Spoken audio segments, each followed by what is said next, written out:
పెళ్ళైనా పండగైనా వేడుక ఏదైనా పట్టుచీరల ప్రత్యేక వేదిక వారాహి సిల్క్స్.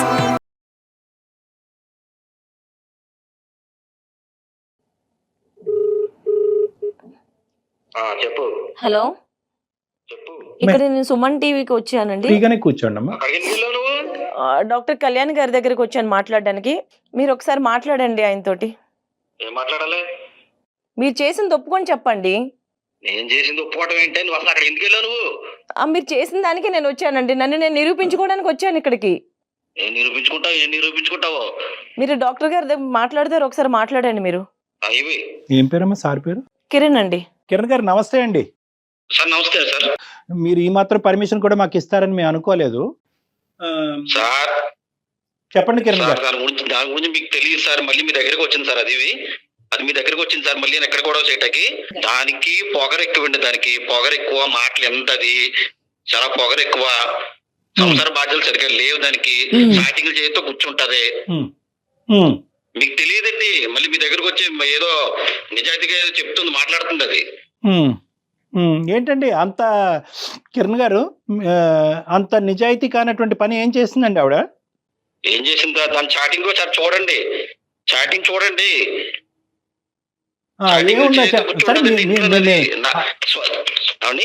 ఆవిడ దగ్గర చాటింగ్ లో కొంతవరకు డిలీట్ అయ్యి ఉంటదేమో కానీ తర్వాత మీరే నా నంబర్ కి మీరు ఆ చాటింగ్ ఫార్వర్డ్ చేద్దరు కానీ ఆ చాటింగ్ ఏంటి అనేది మీ నోటితో మీరే చెప్పండి. ఏంటి, ఏముంది, ఎవరితో క్లియర్ గా చెప్తున్నారు కదా తన గురించి.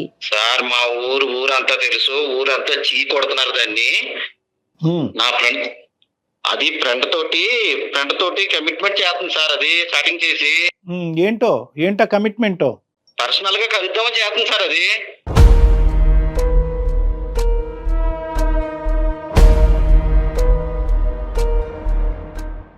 ఇప్పుడు నాకు కావాల్సింది ఏంటంటే ఊరంతా మాట్లాడుకుంటుంది అంటున్నారు కదా. ఎవరండి ఊరికి చెప్పింది? ఈ ఊరంతా చెప్పింది ఎవరండి?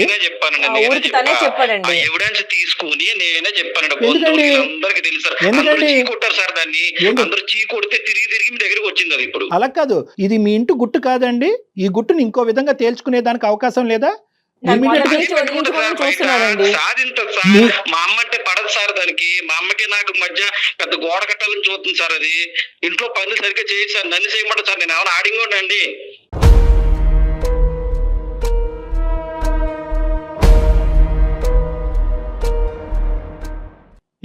ఏ అత్తగారి కోళ్ళకి ఎంతమంది మనం వేళ్ల మీద లెక్క పెట్టచ్చు. డిఫరెన్సెస్ ఉండేటటువంటిది. అన్యోన్యంగా ఉండే అత్త కోడళ్ళు కొట్టుకుంటారు, తిట్టుకుంటారు, మళ్ళీ తల్లి కూతురులాగా వాళ్ళే ఉంటారు. అవన్నీ పక్కన పెట్టండి. దానికి ఈ లెక్కకి సంబంధం ఏంటి? ప్రతి విషయం మా అమ్మతో చెప్పుకోవాలో వద్దా సార్ నేను?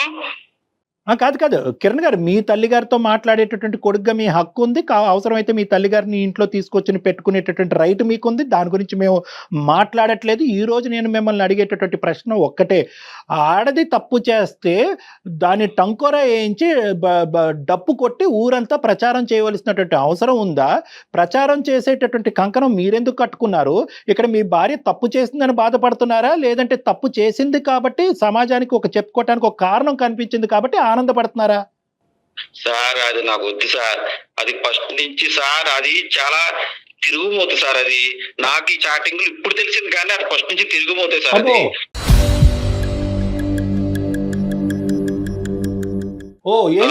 అందుకనే నేను నాకు వద్దనుకుంటున్నాను సార్. అంటే తిరిగిపోతుంటే ఏంటి సార్? మార్కెట్ కి, పోస్ట్ ఆఫీస్ కి, బ్యాంక్ వెళ్ళిందనా తిరిగిపోతుంటున్నారు? బ్యాంకు ఎక్కువ సార్. స్టార్టింగ్ చూస్తే తెలుస్తాయి కదా సార్. స్టార్టింగ్ తెలుస్తాయి కదా సార్. అది సంసార పక్షం ఏం మాట్లాడు సార్ ఇంట్లో. ఇప్పుడు ఏదో మీ దగ్గరకు వచ్చి పెద్ద యాక్టింగ్ చేస్తుంది. అది ఇంట్లో భరించడం నాకు తెలుస్తుందండి. మీరు క్యారెక్టర్ అనాలిసిస్ అసాసినేషన్ చేయడానికి మీకు ఏ రైట్ లేదండి. ఇన్ని సంవత్సరాలు లేనిది ఈ రోజే ఎందుకు వచ్చిందిరా నీకు? అసలు నువ్వు ఏ రోజైనా సరే నాతో సక్రమంగా మాట్లాడావా? నువ్వు కావాలని చేసిన పని ఇది. నువ్వు కావాలని చేసిన పనిలో నేను చిక్కుకున్నాను అంతే. నేనేం చేయలేదు. నేను చేశానో లేదో నాకు తెలుసు. నేను చేయలేదు. ఇన్ని సంవత్సరాలు చేసి ఉంటే ఇన్ని రోజులు నీతో కన్నించుకొని, కొట్టించుకొని నీ దగ్గర ఉండను నేను. ఎప్పుడో నేను వెళ్ళిపోయేదాన్ని పిల్లల్ని తీసుకొని. నేను అంత తిరిగిపోతున్నా అయితే నిన్ను నీ పిల్లలు వదిలి నిర్దాక్షిణ ఇంట్లోంచి వెళ్ళిపోయేదాన్ని. నువ్వే కావాలి నీ దగ్గర ఉండదురా నేను. నువ్వు చూసావా నన్ను? నువ్వు చూసావా?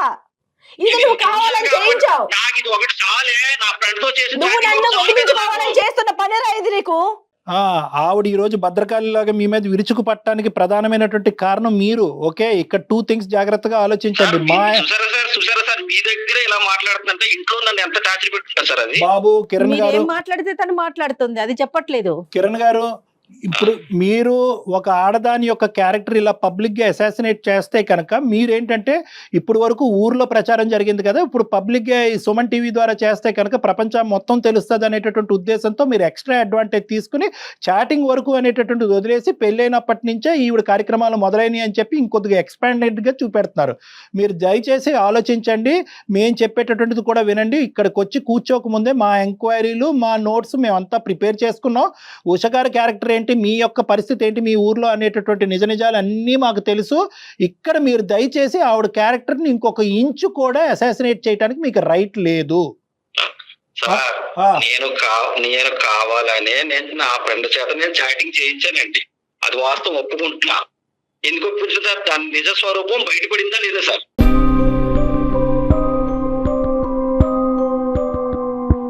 సో ఈ అమ్మాయి ఈవిడ క్యారెక్టర్ మీ ఫ్రెండ్ ద్వారా ఏమండి మీరు బుద్ధి గడ్డి తిన్నారు. వాడికి ఏం పోయే కాలం వచ్చిందండి? మీ మాట విని ఒక సంసారం చెడగొట్టడానికి, 2 ఆడపిల్లల యొక్క భవిష్యత్తును పాడు చేయడానికి, ఒక ఆడదాన్ని రోడ్డు మీద ఈడ్చడానికి వాడు తాగుపోతేనండి మీలాగా. ఇప్పుడు నేను నా ఫ్రెండ్ చేత చేయించాను కాబట్టి, వాడు మంచోడు కాబట్టి నాకు చెప్పాడు సార్. అదే కమిట్ అయిపోతే ఇది ఆటో కమిట్ అయిపోతుంది కదా సార్. ఇవన్నీ గాడిద గుడ్డు. కానీ మీ ఇద్దరు ప్లాన్ ఏంటో ఒకసారి చెప్పండి. అసలు మీ ఇద్దరు ఏంటి ప్లాన్ చేసుకున్నారు? మీరు మీ దోస్తు, దొంగ దోస్తు కాదండి, నన్ను వదిలించుకోవాలనే ఫస్ట్ నుంచి చూస్తున్నాడండి. ఉండండి అమ్మా, అసలు చెప్పనండి. అసలు అందుకే ఆస్తులు అమ్మేసి ఆస్తి వచ్చిన డబ్బుని కూడా తీసుకొని వెళ్ళి వాళ్ళ అమ్మకి ఇచ్చేసుకుంటాడు అంతే. అంటే పెళ్లి చేసుకుంటే పిల్లలకి హక్కు లేదా అండి? పిల్లలకి హక్కు లేదా అండి? పిల్లలకి హక్కు లేదా? మరి పెళ్లి ఎందుకు చేసుకున్నారా? పెళ్లి ఎందుకు చేసుకున్నావు? నన్ను పెళ్లి చేసుకుని పిల్లల్ని ఎందుకు అన్నావు? హక్కు లేదని అంటావు. ఎందుకుండదు హక్కు? కన్నా మీ అమ్మకి హక్కు ఉంటే పిల్లలకి నాకు కూడా హక్కు ఉంది. నీ వల్ల ఈ రోజు నేను ఇంత గట్టిగా మాట్లాడుతున్నాను. అదే మాట ఇంతకు ముందు నేను మాట్లాడుంటే ఈ రోజు నువ్వు నా చెప్పు చేతులు ఉండేవాడివి. అంటే గయ్యాలతనం ఏంటి?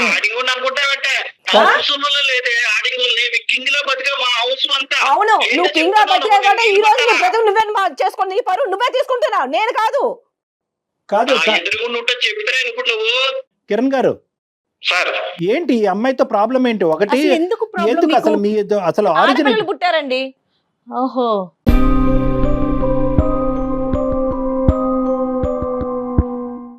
నువ్వు నన్ను వదిలించుకోవాలనుకుంటున్నారా? అసలు ఫస్ట్ ఆఫ్ ఆల్ నా పిల్లలతో వదిలించుకోవాలని చూస్తున్నావు. అంటే ఏం లేదు, చంపి ఇంకా మానసికంగా చంపేసి నువ్వు ఎక్కడికి వెళ్ళినా కూడా ఒక పరువు తక్కువ స్త్రీలాగే బతకాలి అనే ఉద్దేశం క్రియేట్ చేసి అప్పుడు మిమ్మల్ని ఎవరు ఆపారండి వదలాలనుకుంటే కనుక?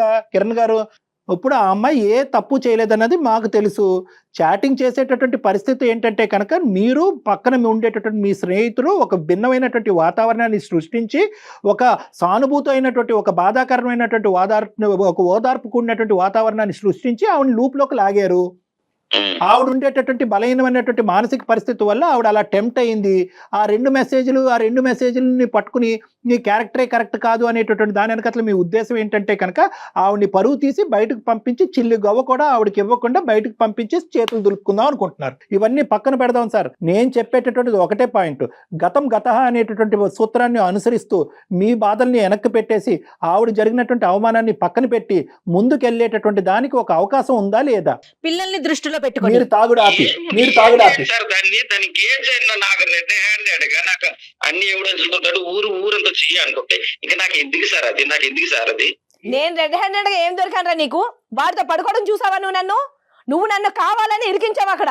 నువ్వు వాడితో పడుకోవడం చూసావరా నువ్వు చేస్తకూడదా? నువ్వు మగాడవు కాదరా? నువ్వు కొంచెం మాట్లాడదు నువ్వు.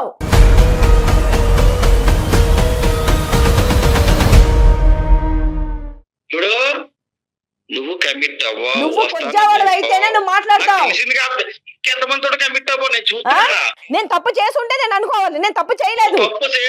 నువ్వు మెసేజ్ చేసినందుకు నేను చేసా, నువ్వు చేయించావు అది.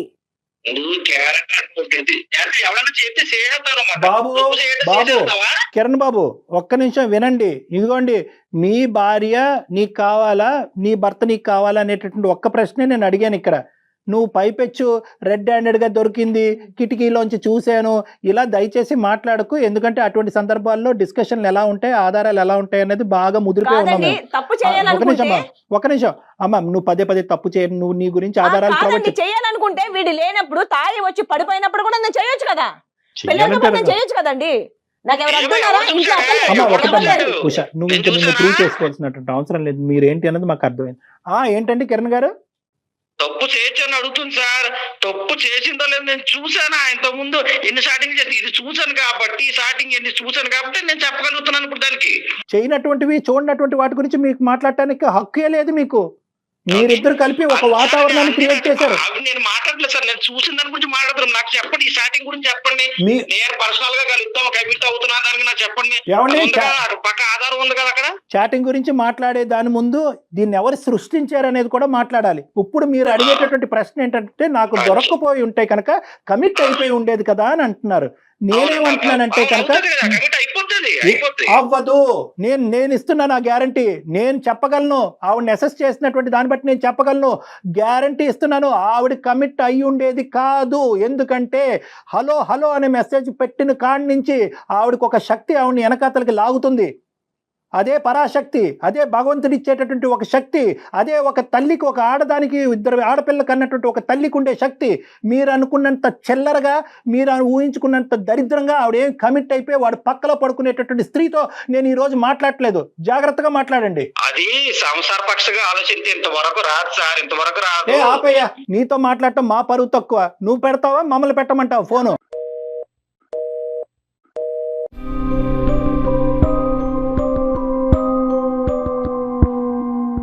కాదు కళ్యాణ్ గారు, మనం అతనితో ఇంతసేపు మాట్లాడాము, ఎక్కడా కూడా నా భార్య పోని పిల్లలు, కనీసం ఇద్దరు ఆడపిల్లలు అన్న మాట, ఇంత ప్రేమ కూడా ఒక్క పదంలో కూడా మనకి వినిపించలేదు కదా. ఇలాంటి అసలు అలాంటి వాళ్ళతో ఉండటం అవసరం అంటారండి? నేను నిజంగా చెప్తున్నాను కదా, వాళ్ళు అలాంటి వాళ్ళు ఏంటంటే, వాళ్ళ తల్లి అలా అక్షింతలు పూలు వేస్తూ ఉంటారు, వాళ్ళ తల్లికి తల్లి పాత్రేనా ఇక్కడ కేవలం? మందు కొట్టుకుంటూ కూర్చోవాలి. ఇలాంటి వాళ్ళకి అసలు పెళ్లి కాదు కళ్యాణ్ గారు, ఇక్కడ తల్లి పాత్రే ఉందంటారా ప్రధానంగా? ప్రధానంగా తల్లి పాత్రే మేడం. ఇప్పుడు ఏంటంటే, ఇతనికి తాగుడు ఈవిడ వచ్చాక అలవాటు అయింది. అబద్ధం అది. తాగుడు ముందు నుంచే ఉంది. యూజువల్ గా ఈ తల్లులు ఏం చేస్తారంటే కనుక, తాగుడికి విరుగుడు ఏంటంటే కనుక పెళ్లి చేసి పాడేస్తారు. మా వాడు ఏంటంటే చట్టపత్రాలు వేసుకుని తిరుగుతున్నాడు, లెక్కపత్రం లేకుండా వ్యవహరిస్తున్నాడు, పెళ్లి చేస్తే కనుక బాధ్యత పెరుగుతుంది, మందు ఆపేస్తాడని చెప్పి ఇలా పెళ్లిళ్ళు చేసినటువంటి అత్తగారులు ఇంతమంది ఉన్నారు నా దగ్గర. ప్రధానంగా ఆవిడే సూత్రధారి ఇందులో. ఎందుకండి మన కాళ్ళ మీద మనం నిలబడలేమా? చదువు లేకపోతే లేకపోయి ఉండొచ్చు, ఎన్ని ఉన్నాయండి చేసుకోవటానికి ప్రపంచంలో, ఎన్ని అవకాశాలు ఉన్నాయి. 6 ఏళ్లలో ఎప్పుడు బయటికి రాలేదు కదండి. నేను బయటకు వచ్చి ఈ ప్రపంచం ఇలా ఉంటుందని నాకు తెలుసుంటే నాకు బ్రతకడానికి ఒక ఆధారం అనిపించేది. రాకుండా 6 ఏళ్ళు అలాగే ఇంట్లో ఉండి సడన్ గా ఒక్కసారిగా బయటికి గెంటేస్తే ఎలా ఉంటుంది చెప్పండి.